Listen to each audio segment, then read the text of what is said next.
নমস্কার সকলকে। আজকে আমি আলোচনা করছি স্টাডি আইকিউর মডার্ন ইন্ডিয়ান হিস্ট্রি বইটি নিয়ে, যেটি কদিন আগেই বের হয়েছে। এখনো অনলাইনেই রয়েছে, অফলাইনে এখনো আসেনি, পরে হয়তো চলে আসবে। এই বইটা আমি গতকালই হাতে পেয়েছি, যেমনটা তোমাদেরকে আমি কমিউনিটি পোস্ট করে জানিয়েছিলাম। তো আমার যা মনে হলো এতক্ষণে, সেটাই আমি তোমাদের সঙ্গে এই ভিডিওতে শেয়ার করছি। যেগুলো ভালো দিক বা খারাপ দিক আমার মনে হয়েছে, সেগুলো তো আমি শেয়ার করবই। তবে তার আগে কয়েকটা বেসিক কথা আমি বলে দিতে চাই। আমার কাছে মডার্ন হিস্ট্রির বেশ কিছু বই রয়েছে। পার্টিকুলারলি আমি এখানে 4টে বই তোমাদের দেখাচ্ছি, যেগুলো প্রত্যেকটি টেক্সট বই, এবং এমনটা নয় যে প্রত্যেকটা বই তোমাদের কাছে থাকতে হবে। যে কোনো একটা বই হয়তো তোমাদের কাছে থাকতে পারে এইগুলোর মধ্যে থেকে। তো আমার যেটা মনে হয়েছে, আমি এখনো সোনালী বানসালকেই সবার আগে এগিয়ে রাখবো, যেটা আমার মনে হচ্ছে। অবশ্যই আমার ব্যক্তিগত মতামত। এবং তারপর আমি স্টাডি আইকিউ বইটাকে রাখতে পারি। স্টাডি আইকিউ বইটা আমার মনে হচ্ছে কোথাও না কোথাও সোনালী বানসাল এবং পুনাম দালাল ধাইয়ার যেটা মডার্ন ইন্ডিয়া বইটি রয়েছে, এই দুটোর মাঝের একটি বই। সেটা আমরা বলতে পারি প্রেজেন্টেশনের দিক থেকে, ইনফরমেশন যেরকম রয়েছে, অ্যারেঞ্জমেন্ট যেরকমভাবে রয়েছে, সব দিক থেকে ভাবনা চিন্তা করে দেখতে গেলে এই দুটো বইয়ের মাঝে আমি স্টাডি আইকিউর এই বইটাকে পাচ্ছি। আর দ্বিতীয় যে বিষয়টা আমার এখানে বলার রয়েছে, সেটা হচ্ছে যদি এই বইগুলোর মধ্যে, অর্থাৎ সোনালী বানসাল হোক বা পুনাম দালাল ধাইয়ার মডার্ন ইন্ডিয়া হোক অথবা স্পেকট্রাম হোক রাজি বাহিরের, এই 3টে বইয়ের মধ্যে যদি তোমার কাছে কোনো বই থেকে থাকে, ইংরেজি ভার্সনের কথা অবশ্যই আমি বলছি, তাহলে কিন্তু স্টাডি আইকিউর এই বইটা কেনাটা তোমার কাছে নেসেসারি নয়। মানে এমন কোনো বই নয় এটা যেটা তোমাকে কিনতেই হয় বা যেটা তুমি কিনলে তুমি পুরোপুরি ফিল করবে, সেরকম নয়।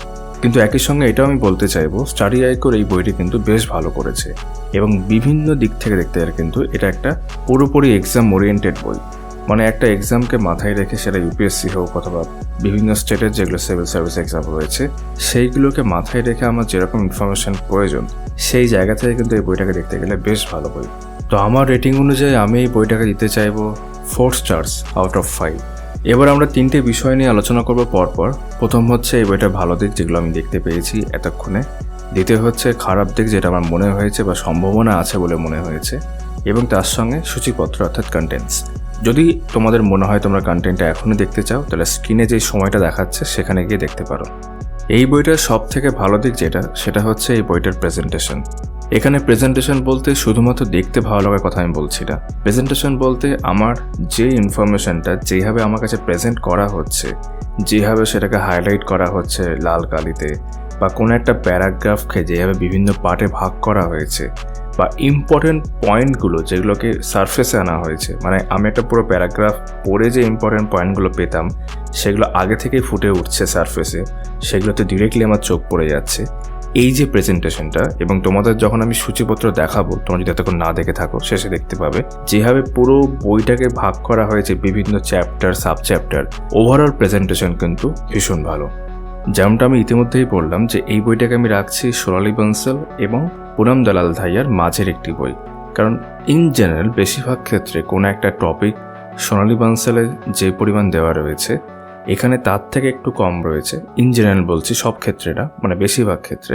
এবং একই সাথে পুনাম দালাল ধাইয়ার বইতে কোনো টপিক যে পরিমাণ দেওয়া রয়েছে ইন জেনারেল, এখানে তার তুলনায় বেশি দেওয়া রয়েছে। সেই জন্য মাঝামাঝি একটা জায়গায় রেখেছি।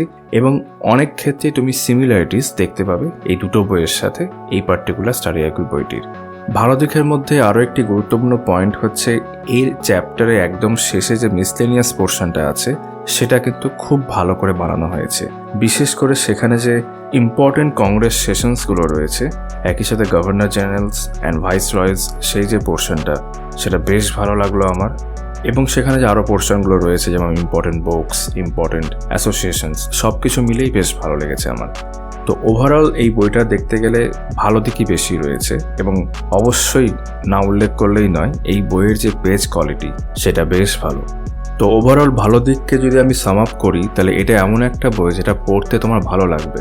মানে এমন নয় যে পড়তে গিয়ে তোমার বোরিং লাগছে। এবং বেস্ট পার্ট, যেটা আমি ইতিমধ্যেই পড়লাম, যে আমি কিছু একটা পড়ছি, কোনো চ্যাপ্টার বা চ্যাপ্টারের মধ্যে কোনো সাব টপিক পড়ছি, তার ইম্পর্টেন্ট পয়েন্টসগুলো হাইলাইট করা আছে, যেটা আমরা অন্য বইও দেখতে পাই, যেটা আমরা সোনালী বানসালও পাই, পুনাম দালাল ধাইয়ার বইতেও রয়েছে।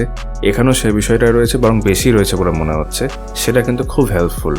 এবং আমি দেখলাম যে যেগুলো অ্যাকচুয়ালি ইম্পর্টেন্ট পয়েন্টস, সেইগুলোকে হাইলাইট করেছে। তো এটা একটা ভালো বিষয়। তো যদি কেউ মনে করে যে সোনালী বানসাল বা পুনাম দালাল ধাইয়া বা রাজি বাহির, আমি এই কোনোটাই কিনবো না, আমি কি স্টাডি আইকিউ বইটা কিনতে পারি? তাহলে আমার উত্তর হচ্ছে হ্যাঁ, তুমি কিনতে পারো। এবার আসছি বইটার খারাপ দিকে। যেহেতু বইটা আমি কালকেই হাতে পেয়েছি, গতকাল, তো আমি খুব একটা বেশি তো খারাপ দিক দেখতে পাইনি। কিন্তু যেটা আমার চোখে অবশ্যই পড়েছে সেটা হচ্ছে এই বইতে কিন্তু কিছু কিছু ক্ষেত্রে ভুল ইনফরমেশন বা রং বা এরর রয়েছে। যেমন আমরা যদি পেজ নাম্বার 222-এ যাই, যে চ্যাপ্টারটা অ্যারাইভাল অফ গান্ধী, মানে গান্ধী আসছেন ইন্ডিয়ান ন্যাশনাল মুভমেন্টের সেই পোর্শনে, তো সেখানে আমরা দেখতে পাচ্ছি এখানে যে গান্ধী সাউথ আফ্রিকাতে গেছিলেন বলছে 1898, যেটা অ্যাকচুয়ালি 1893 হওয়া উচিত। যদিও পরের পেজে আমি দেখলাম সেটা ঠিকই রয়েছে, কিন্তু এখানে পার্টিকুলারলি সেটা একটা মিস্টেক রয়েছে। এই চ্যাপ্টারেই যদি আমরা পেজ নাম্বার 229 যাই, তো সেখানে গান্ধীজির যে আহমেদাবাদ মিল স্ট্রাইকের যে প্রসঙ্গটা রয়েছে, সেখানে লাস্টে লেখা আছে যে 35%-এই ওরা এগ্রিমেন্টটা কমপ্লিট হয়ে গেছিল, ওরা মেনে নিয়েছিলেন। কিন্তু অ্যাকচুয়ালি যেটা ইনফরমেশন আমি জানি সেটা হচ্ছে 27.5, নট 35%। গান্ধীজি 35% বলেছিলেন, কিন্তু সেটা যে মেনে নেওয়া হয়েছিল এমনটা নয়, সেখান থেকে একটু কমানো হয়েছিল। তো আমি জানি এটা 27.5%।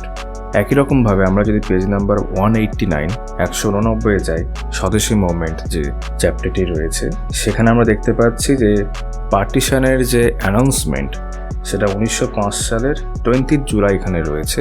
যদিও বেশিরভাগ বই কনফার্ম করে যে এটা 19 জুলাই, তো আমি 19 বা 19 জুলাই ধরেই চলবো। তো সেই জায়গা থেকে দেখতে গেলে এটা একটা ভুল ইনফরমেশন। তো এইগুলো থেকে আমি যেটা অনুমান করতে পারছি যে এই বইতে কিন্তু কিছু কিছু ক্ষেত্রে ভুল ইনফরমেশন থাকার সম্ভাবনা রয়েছে, যেটা কিন্তু এমন নয় যে শুধু এই বইয়ের ক্ষেত্রে, অন্যান্য সব বইতেই কম বেশি এরকম ছোটোখাটো হোক বা এরকম বড় ক্ষেত্রেও বেশ কিছু ভুল ইনফরমেশন দেখতে পাওয়া যায়।